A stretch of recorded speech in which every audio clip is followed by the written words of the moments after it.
Okay, we're going to go back online now to meet Lisa Pigozzi. Lisa is a research assistant in the Department of Sociology and Social Research at the University of Milan Bicocca. She has a degree in tourism science and tourism and local development, and carried out a thesis project in Cuba, where she worked with the Institute of Ecology and Systematics of Havana to propose the implementation of an ecomuseum in the Vinales Valley. She's now a PhD student in sociomuseology at the Lusophone University of Lisbon, and her research interests focus on the role of ecomuseums in fostering sustainable tourism and participatory management of heritage. The title of our talk is How Ecomuseums Can Foster Sustainability, the Catriona Ecomuseum, Perthshire, Scotland. Thank you, Lisa. Over to you. Thank you. Good morning, everyone. Can you hear me and can you see my screen? Yes, we can. Thank you. Okay.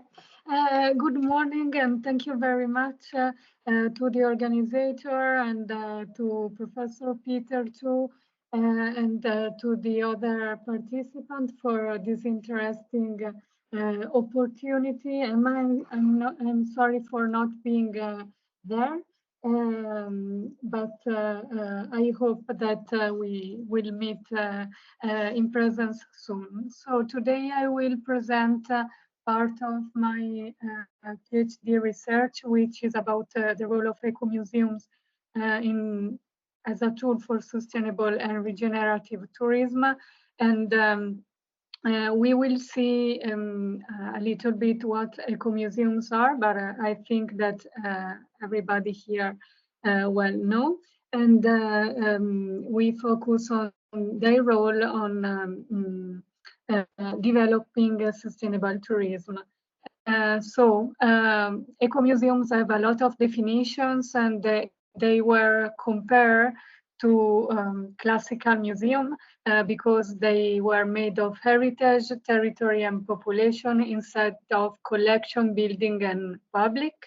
And they were defined as a pact between community and their heritage, or dynamic processes which involve community in participatory heritage management and for sustainable development. But how they are working in sustainability and sustainable development, they are able to create local and national and international networking, which build the relationships and foster the spread of local expertise, and also they identify the potentiality in a territory. All of this disseminating a culture of participation, and all of these features are also in line with the SDGs implementation because they encourage cultural change. They are also related to tourism because of their characteristics. So they are an intersection between heritage and responsible tourism because they are able to preserve it and to boost the potential of the locality, and the territory is interpreted and enhanced by local people, first of all. So they, local people, they become the narrator of the territory, but in the same time they are implementing their sense of a place, their bond with the territory and with their heritage. And also local tradition are promoted, but in a sustainable way. And also tourists, as the ecomuseum normally are spread in a wide territory, they can enjoy different kind of landscape. But why this research question? Sometimes we see that tourism affected destinations and communities. So they are very, a lot of negative impacts on biodiversity environmental, and on communities. And some places are losing their characteristic because of this, because of the attitude of tourism industry, which invade the place. So a lot of protests are raising around the world about over tourism and all the negative effects of this. But we know that tourism can be sustainable, so reducing the impacts, but also regenerative, because it can also restore the damage of tourism itself. But all the key elements are communities. So we will see which the role of people and the places, it is very important in this, because the local turning tourism is able to address imbalances in power dynamics in tourism, and all of this in a sustainability way, because it is able to connect people with their place, and to make communities understanding their heritage, which is the thing that ecomuseums are doing. So they are able to control tourism and also to focus on places and communities, but all the local dimension is involved in this. The relationships between people and place is fundamental in this. And also we see that tourism can be sustainable in a way to develop places. And there are two options.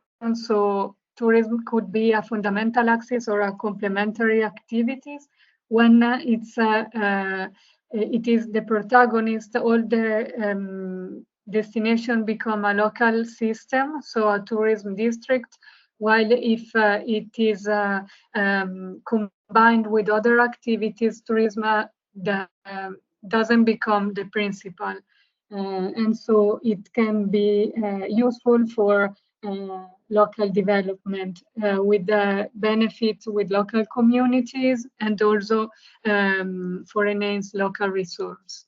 So we see that ecomuseums are working with different kind of stakeholders, strengthening local communities, and they create a different kind of benefits. In tourism, they could play, community could play a huge impact, because they can be the narrator of the heritage and sharing it with local communities. So not only the resources and communities are restored, but the heritage is managed in a participatory way. That means that local people are involved in the promotion and in the safeguarding. So the tourism is not extractive, let's say, and all of this is made with a strengthening of sense of place, where people are enhanced in their bond with the places and their heritage and between the community itself. So here I will present some of my research results at the Cateran Ecomuseums, which it sets across more than 1,000 kilometers, and it was born in March 2028 to reveal hidden heritage in a huge territory. It was born in the with the Cateran Trail itinerary, but it spread with different territories too. And it's focus only also on climate action, and most of all engaging people and also tourists in resilience and in restoring places. One of their projects is the Museum of Rapid Transition, which integrate culture and nature and different types of heritage. And it is useful for locals and visitors because local people are always engaged with community actions for preserve their heritage. But also tourists are involved, and then we will see in which way. And here again, the role of local people is fundamental because it is the prior objective of ecomuseums. So also art was used to spread the sustainability messages. So here we see some images of the awakening, which was an installation on the hillside of a giant and linked with a local legend. And there was also another installation about a local poet, also on the hillside. And it was made during the pre-COP 2001, and it encouraged people to working on the site. But the temporarity of the installation doesn't affect the land. There was also the involvement of school and the local storyteller for telling the histories. So the Cateran has a future project which is called Voluntourism, where travelers will contribute in the preservation of biodiversity and other kind of action to help the territory of the ecomuseum. And some of that action are already implemented with local people. So there is, for example, paleoecology, or geotour, or another project which is called the River Detective, where local people are involved and engaged in understanding the past of for example, the layers of the territory, to understand the future and climate change, understand how to be resilient in it.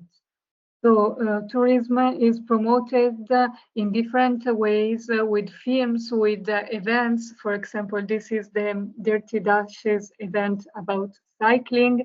It is promoted through regional and national organizations, and also with booklets.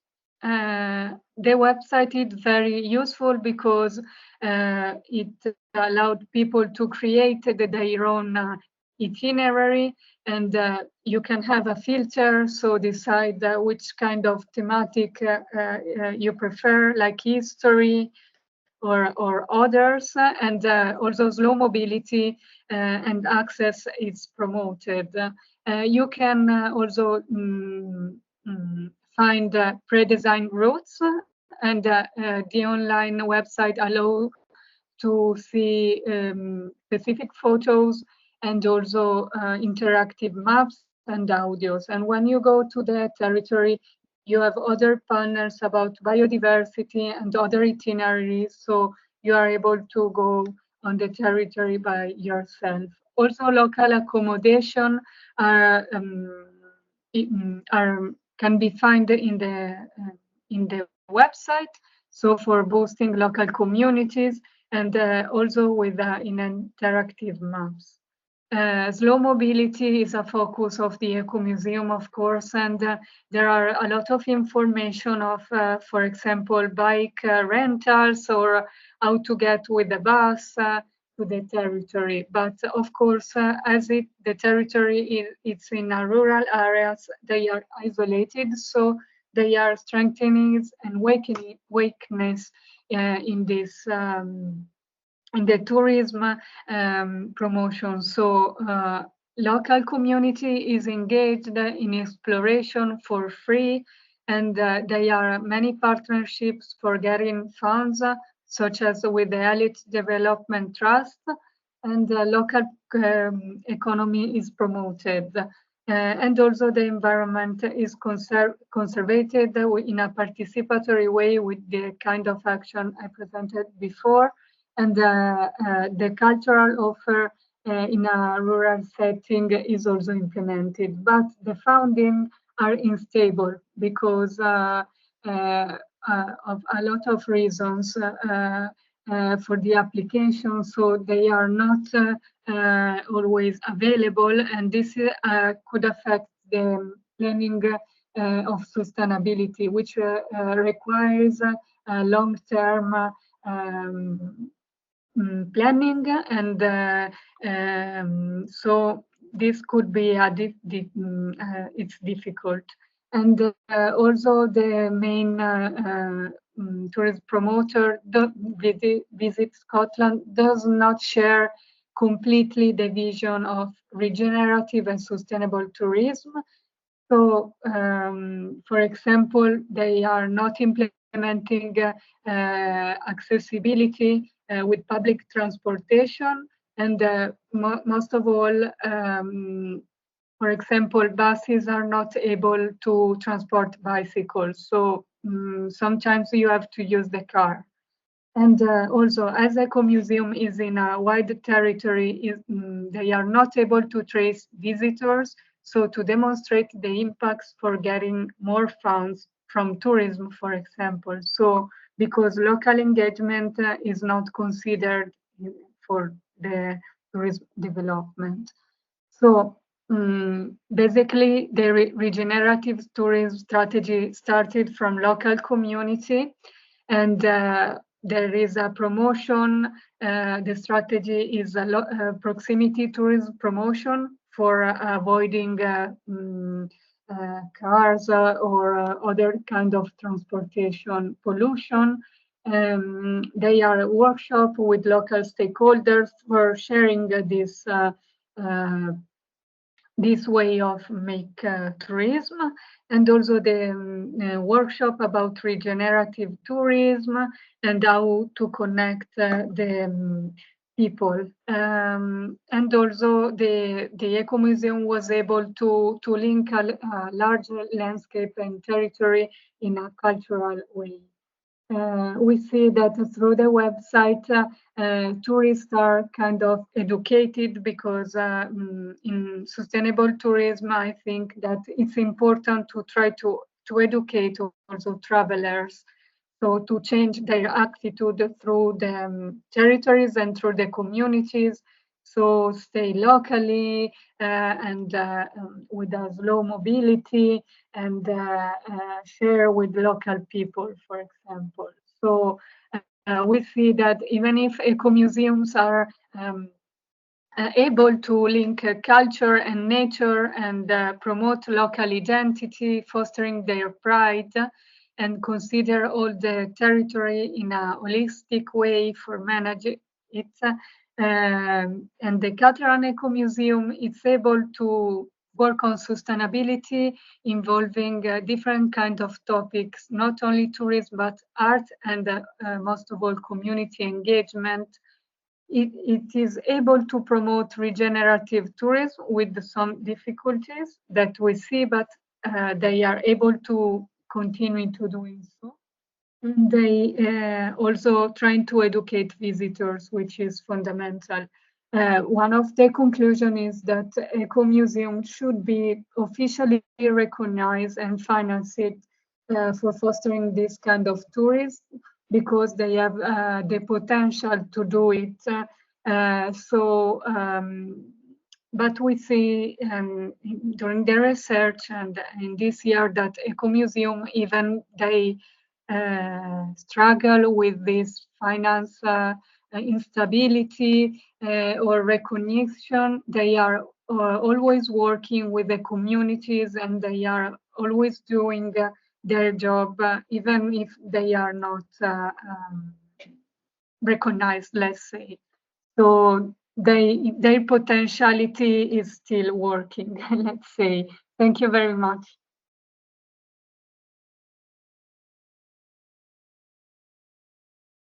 Lisa, thank you very much indeed. I mean, absolutely fascinating, and a great glimpse, actually, of a wonderful area of Scotland that I know quite well. And I think one of the best examples I know of a really progressive community-based project. I'm sure there will be questions.